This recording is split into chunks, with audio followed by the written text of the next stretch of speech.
From Grindr, Scruff, and Jacked to Twitter alts and OnlyFans, sex is almost everywhere you look when it comes to gay culture. And a lot of us in the gay community pride ourselves on being sex positive. But at what point does sex positivity turn into hypersexuality? Or do both exist simultaneously in our culture? I'm ready to talk about it, and I hope y'all are too. So let's get into it. How's it going, y'all? Quincy here. I hope y'all are having a fantastic day, and I hope you're ready to talk about sex. Recently, I've been thinking more and more about how often sex presents itself in gay culture. We see it everywhere, like in hookup apps like Grindr, Scruff, and Jacked, where guys are searching for sex, or at least the idea of sex, by using the term looking. We've all been there, we all do it, and we also see it all over social media, from half-naked gym selfies on Instagram to NSFW Twitter alts that promote OnlyFans. Guilty. We even see it in reality TV shows like RuPaul's Drag Race, where a lot of the jokes are based around sexual innuendo. While there is absolutely nothing wrong with sex and sexuality being openly expressed, as a gay who partakes in many of these forms of sexual expression, I wanted to look a little bit deeper into whether the sexual themes in the gay community reflect a healthy, sex-positive culture, or if sometimes it's taken a little too far and becomes hypersexual. But first, let's start by defining a few terms. With all positives, there comes a negative. That's just the way that life is.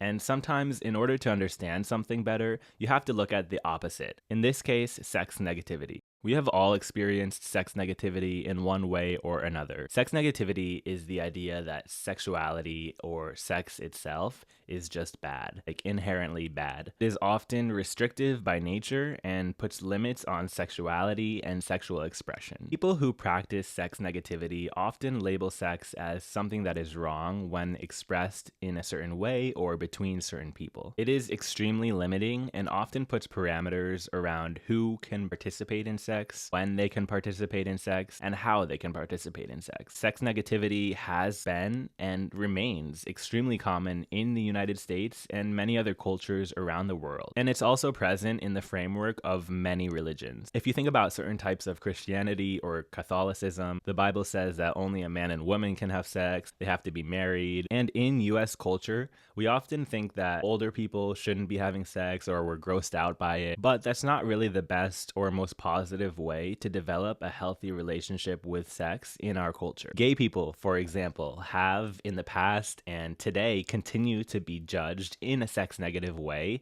all around the world. We face that sex negative judgment because of the way that we participate in sex between two men or two women, and also because we're often seen as overly sexual. And I want to make it very clear that that is definitely not what we're here to do today. This is a completely sex positive environment. So what is sex positivity? Well, like I said, it's the opposite of sex negativity. Sex positivity is a specific way of looking at sex through an openness to discussing and exploring sex, sexuality, and sexual relations. Sex positivity encourages sexual pleasure and experimentation. Sex positivity should always feel free and empowering. It's the idea that each individual should be able to explore sex without being frowned upon and in a way that feels good and is healthy to them. Sex positivity means that everyone is able to define what they're into and how they want to explore and incorporate sex in their lives. When I think about sex positivity, I often think back to my sophomore year health class. Our teacher was really progressive. She really created a positive environment for us to learn about sex, safe sex practices, and consent without it feeling weird or taboo. And I think that really set the tone for my beliefs surrounding sex and sex positivity. That's how it should be taught to young kids when they're starting to become of age, because it really sets the tone for a positive relationship with sex. Shout out to you, Miss Smith. Now back to sex positivity in gay culture. A lot of gay culture prides itself on being sex positive. The creation and rise in popularity of hookup apps and OnlyFans, while not limited to just the gay community, have allowed a lot of young people to explore sexuality in a variety of ways. I honestly believe that the rise in sex positive attitudes in the late 20th and early 21st centuries have allowed younger generations to feel more empowered and in control of their sexuality, which in turn leads to a more confident and healthier lifestyle. But as we're discussing sex positivity, it's important to remember that too much sex can be a bad thing. So it begs the question, is there a point when gay culture becomes hypersexual? What is is hypersexuality, and how does it present itself in gay culture? There is no one definition of hypersexuality. It is a construct, or an idea containing various concepts. That being said, hypersexuality can be described as an obsessive fixation on sex, sexual acts, and/or sexual fantasies, so much so that it disrupts daily life. The term hypersexual is often interchanged with sex compulsive and shares many similarities with the idea of sex addiction. Some characteristics of hypersexuality may include onset in early adulthood, high sex drive, a compulsive, uncontrollable, obsessive focus on sex, impairment, emotional dysregulation, decreased life satisfaction, and increased substance use. Alfred Kinsey, the same Kinsey that developed the heterosexual to homosexual spectrum well known as the Kinsey scale, tried to recognize and categorize hypersexuality as a mental disorder by defining it as someone who experiences 7 or more orgasms per week. 7 orgasms per week. Under that definition, I think a lot of gay men would be categorized as hypersexual, but it was never accepted and still today does not remain categorized as a mental disorder. According to some sources, such as Healthline,